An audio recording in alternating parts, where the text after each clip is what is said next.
છજાનો લટકતા બીમનો જે છજુ છે એ પડ્યું છે.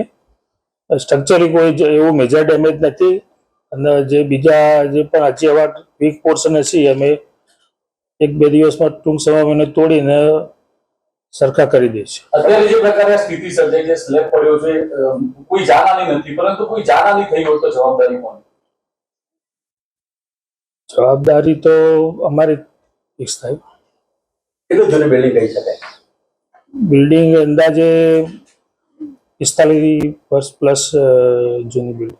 ખાસ કરીને જે સપોર્ટની દિવાલો છે, જે લોબીની અંદર, તેને પણ અંદર મોટી તિરાડો પડી છે. કોઈ ટેકો લેવા જાય તો નીચે પડી જાય તેવી પરિસ્થિતિ છે.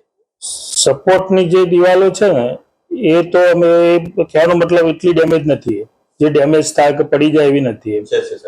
અને છજાવાળા જે ભાગ છે થોડા ઘણા ડેમેજ એ હું તોડી નાખીને રિપેર કરાવીશ. બિલ્ડિંગ તોડવાની કોઈ પરમિશન આપી છે કે એવું કઈ છે? બિલ્ડિંગ નવું બિલ્ડિંગ બનાવવાનું છે, એટલે હયાત બિલ્ડિંગ તોડી નવું બનાવવાનું છે. ત્રીજી ચોથી વખત ઘટના બની, હજુ પણ તંત્ર ક્યાંક ઊંઘમાં હોય એવું જોવા મળી રહ્યું છે. ના, એની શિફ્ટિંગની પ્રક્રિયા ચાલુ છે અને અમે શિફ્ટ થઈ જવાના જ છીએ.